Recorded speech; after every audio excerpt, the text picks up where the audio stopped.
Hello class. आज हम लोग एक नए टॉपिक को पढ़ेंगे जिसे प्रतिपरासरण यानी रिवर्स ऑस्मोसिस कहते हैं। रिवर्स ऑस्मोसिस को समझने से पहले हम लोग थोड़ा सा ऑस्मोसिस को ध्यान कर लेते हैं कि ऑस्मोसिस क्या है। ऑस्मोसिस के बारे में हम लोगों ने पढ़ा है कि ऑस्मोसिस एक ऐसा प्रक्रिया है जिसमें फ्लो होता है of solvent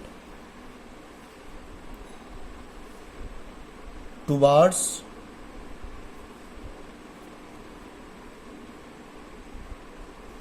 higher concentration.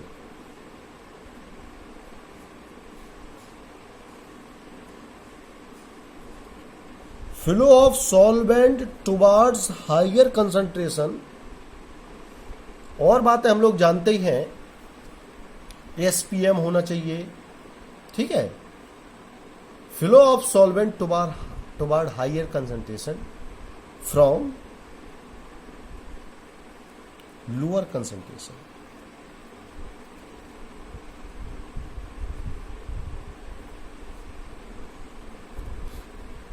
ठीक है, मतलब ऑस्मोसिस एक ऐसी घटना है कि ये ऑस्मोसिस एक ऐसी घटना है कि जो एसपीएम से होकर के लोअर कंसंट्रेशन हायर कंसंट्रेशन की ओर सॉल्वेंट का फ्लो होता है। सॉल्वेंट फ्लो करता है lower concentration to higher concentration. ये तो घटना है ऑस्मोसिस। रिवर्स ऑस्मोसिस क्या होता है? इसके विपरीत प्रक्रिया है। एसपीएम होगा, इधर लोअर कंसंट्रेशन है, इधर कर दें हायर कंसंट्रेशन और इधर कर दें लोअर कंसंट्रेशन। अब क्या होगा? अभी सॉल्वेंट जो है lower concentration to higher concentration move कर रहा था, अब क्या करेगा? Higher concentration to lower concentration. Solvent का फ्लो यहां भी हो रहा है, सॉल्वेंट का फ्लो यहां भी हो रहा है। यहां कम से अधिक सांद्रता की ओर हो रहा है, यहां अधिक से कम सांद्रता की, उल्टा। इसलिए इस ऑस्मोसिस को क्या कहते हैं? Reverse osmosis.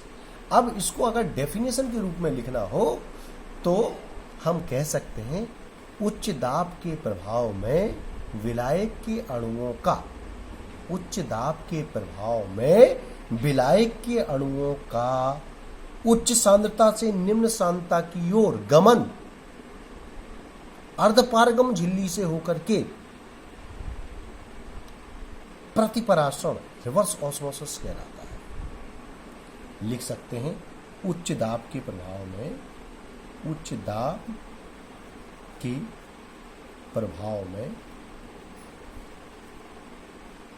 सॉल्वेंट का अर्धपारगम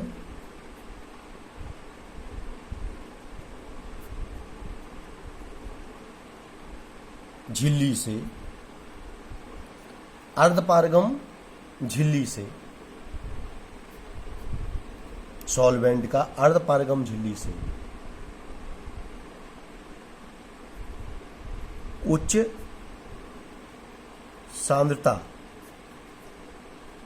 की विलयन से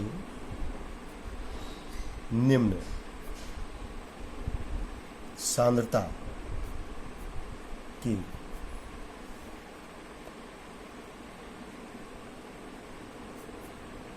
विलयन की ओर प्रवाह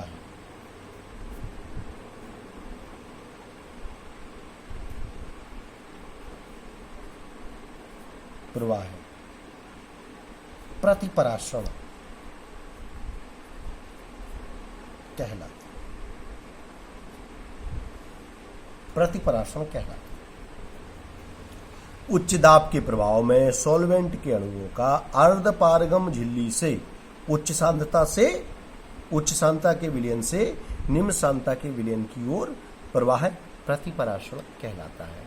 मतलब परासरण में निम्न सांद्रता से विलायक उच्च सांद्रता की ओर मूव करता है, प्रतिपरासरण में विलायक के अणु उच्च सांद्रता से निम्न सांद्रता की ओर प्रवाहित होता है और ये उच्च दाब के प्रभाव में होता है। किसके प्रभाव में? उच्च दाब के प्रभाव में। अब हम चलिए रिवर्स ऑस्मोसिस को समझने के लिए हम एक छोटा सा डायग्राम लेते हैं। इस डायग्राम में हम देख रहे हैं कि यहां अधिक सांद्रता है,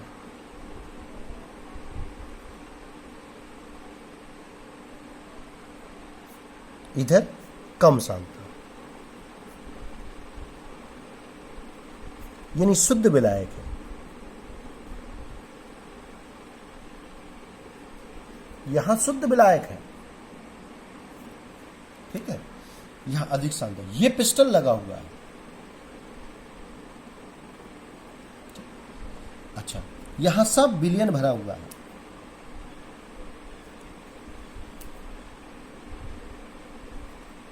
यहां सब विलयन भरा हुआ है। और ये जो झिल्ली लगी हुई है ये SPM है, अर्धपारगम झिल्ली है। अब विलायक के अणु, विलायक यहां है, यहां विलयन है, यहां विलयन है।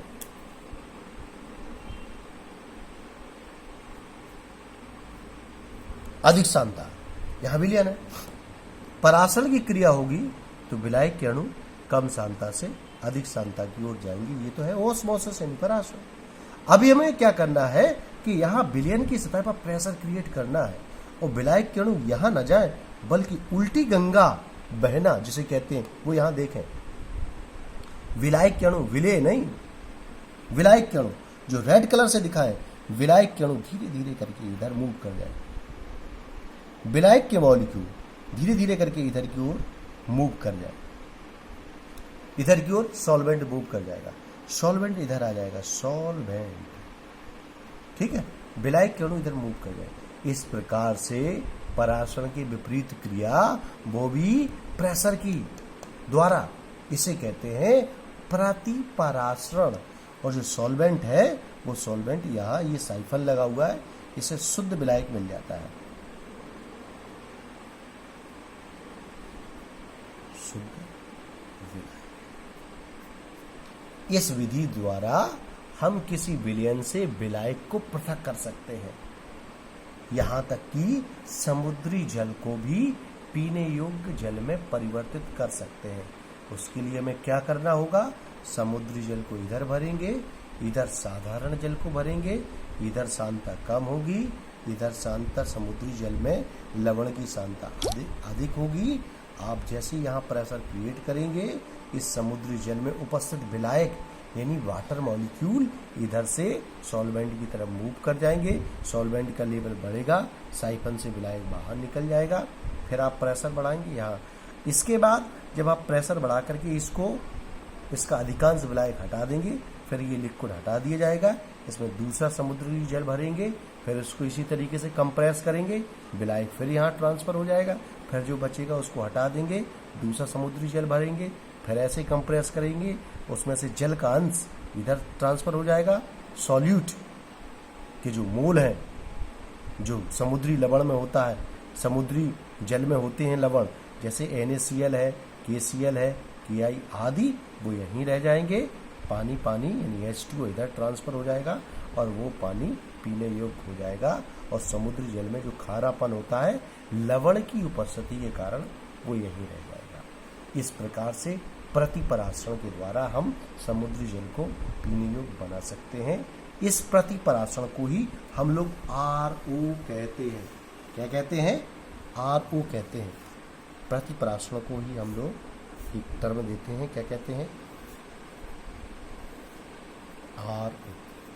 जो हमारे घरों में लगा रहता ना RO, वो यही तो काम करता है। रिवर्स ऑस्मोसिस, साधारण पानी को लेकर के उसको उच्च दाब के द्वारा कंप्रेस किया जाता है, जिससे उसमें से उपस्थित सॉल्वेंट ट्रांसफर हो जाता है और जो उसमें सॉल्यूट रह जाते हैं उनको हटा दिया जाता है। फिर दूसरा पानी उसी चैम्बर में भरा जाता है, फिर उसको कंप्रेस किया जाता है, सॉल्वेंट फिर अलग हो जाता है SPM से, और जो बचता है सॉल्यूट और शेष जल उसको फिर हटा दिया जाता है। इसीलिए इसको कहते हैं RO। जो हमारे घरों में RO लगे होते हैं वो प्रतिपरासरण के सिद्धांत पे ही काम करते हैं। इस बात को ध्यान रखेंगे। मिलते हैं अगले वीडियो लेक्चर में। ये वीडियो लेक्चर नंबर 25 था। ठीक है।